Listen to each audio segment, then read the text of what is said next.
आइए जाने बद्रीनाथ धाम का इतिहास और कहानी और इससे जुड़ी धार्मिक मान्यताएं। बद्रीनाथ मंदिर भारत के 4 प्रमुख धामों में से एक है। यह मंदिर उत्तराखंड के चमोली जिले में स्थित है। बद्रीनाथ धाम अलकनंदा नदी के बाएं तट के किनारे बसा हुआ है और इसकी स्थिति 2 पर्वत श्रृंखलाओं के बीच है, जिन्हें नारायण श्रेणी कहा जाता है। बद्रीनाथ मंदिर श्रद्धालुओं के लिए बहुत विशेष महत्व रखता है। इस मंदिर में बद्री नारायण के रूप में भगवान विष्णु की पूजा की जाती है।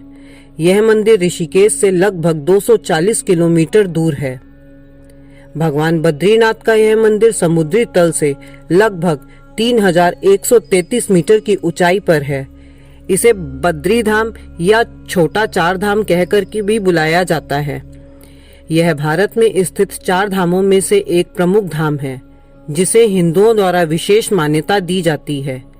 इसके अलावा यह मंदिर वैष्णव व्रतियों का सबसे पवित्र मंदिर माना जाता है और यह वैष्णव के 108 दिव्य दिवस में शामिल है।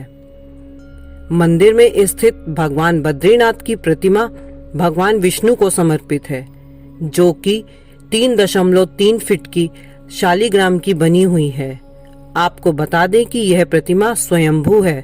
बद्रीनाथ की यात्रा लगभग 6 महीने तक चलती है, जिसकी शुरुआत अप्रैल से होती है और लगभग नवंबर में यात्रा समाप्त होती है।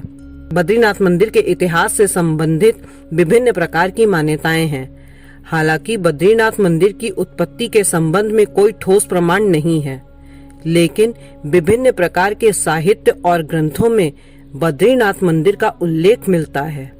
बद्रीनाथ मंदिर में सनातन संस्कृति के वैदिक देवता की पूजा की जाती है, जिससे एक बात तो स्पष्ट है कि इस मंदिर की स्थापना वैदिक काल के दौरान ही हुई होगी।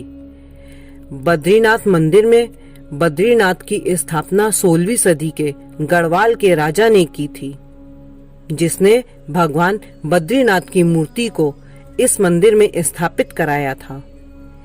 इसके साथ ही साथ यह मान्यता भी काफी प्रचलित है कि बद्रीनाथ धाम का निर्माण 8वीं सदी में आदि गुरु शंकराचार्य ने किया था।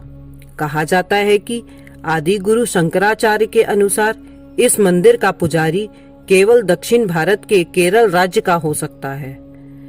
इस मंदिर को 3 भागों में विभाजित किया गया है, जिसमें मंदिर का गर्भगृह, दर्शन मंडप और सभा मंडप शामिल हैं। इस मंदिर के भीतर कुल 15 मूर्तियां स्थापित हैं, जिनमें से एक मूर्ति भगवान विष्णु की शालिग्राम की काली प्रतिमा है। इस बद्रीनाथ धाम को धरती का वैकुंठ कहकर भी संबोधित किया जाता है। अगर लोक कथाओं की बात करें तो कहा जाता है कि पहले इस मंदिर में भगवान शिव का वास हुआ करता था। एक बार भगवान विष्णु ध्यान मग्न होने के लिए कोई स्थान ढूंढ रहे थे। उसी दौरान भगवान नारायण इस केदार भूमि में आए और उन्हें यह जगह बहुत भा गई।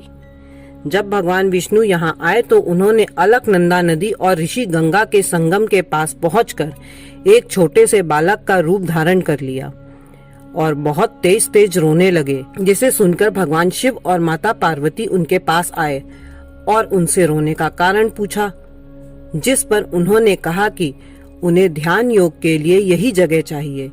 तत्पश्चात भगवान ने उन्हें ध्यान योग के लिए यह स्थान दे दिया। तभी से यह पवित्र स्थान बद्री विशाल के नाम से संबोधित किया जाने लगा। पहली कथा के अनुसार हमारे कुछ ग्रंथ और साहित्य में यह माना जाता है कि इस मंदिर की स्थापना आदि गुरु शंकराचार्य ने 8वीं सदी में की थी। कहा जाता है कि इससे पहले यह मंदिर एक बौद्ध मठ था, जिसे शंकराचार्य ने बद्रीनाथ धाम में परिवर्तित कर दिया था।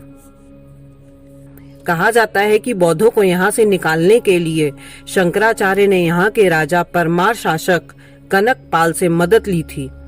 इसी दौरान इस मंदिर को पार करने से पूर्व भक्तों ने मिलकर इस मंदिर में अनुष्ठान किया था।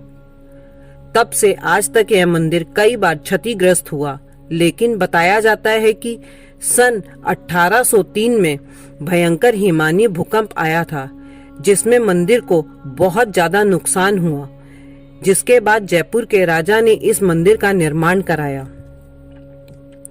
दूसरी कथा के अनुसार जब भगवान विष्णु इस स्थान पर तपस्या कर रहे थे तब माता लक्ष्मी भी उनके साथ यहीं पर थी। कहा जाता है कि उस समय लक्ष्मी माता ने बेर के वृक्ष का रूप ले लिया था ताकि खराब मौसम की वजह से भगवान विष्णु का ध्यान योग भंग ना हो। तीसरी कथा के अनुसार कहा जाता है कि इसी स्थान पर नर और नारायण ने तपस्या की थी। नर और नारायण भगवान शिव के अंश थे और धर्म के पुत्र थे, तो तपस्या करने के लिए एक उपयुक्त स्थान ढूंढ रहे थे। यहाँ आकर उन्होंने पंचबद्री के अन्य 4 धामों की अपेक्षाकृत अलकनंदा तट के किनारे होने के कारण इस स्थान को अधिक शीतल और उपयुक्त पाया, इसीलिए यहीं पर तपस्या करने लगे। लोग मानते हैं कि यही नर महाभारत काल में अर्जुन के रूप में अवतरित हुए और नारायण ने कृष्ण का अवतार लिया।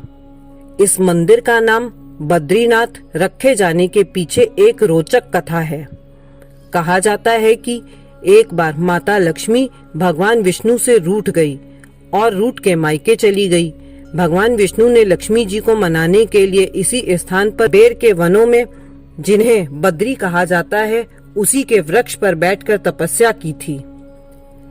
जब कुछ समय बाद माता लक्ष्मी मानकर लौट आई तो उन्होंने देखा कि भगवान विष्णु बेर के जंगलों में एक वृक्ष पर बैठकर तपस्या कर रहे हैं। क्योंकि भगवान विष्णु ने बेर अर्थात बद्री के वृक्ष पर बैठकर तपस्या की थी, इसीलिए इस स्थान का नाम लक्ष्मी जी ने बद्रीनाथ रख दिया। आपको हमारे द्वारा दी गई जानकारी पसंद आई हो तो हमारे चैनल को लाइक, शेयर एंड सब्सक्राइब करें। धन्यवाद।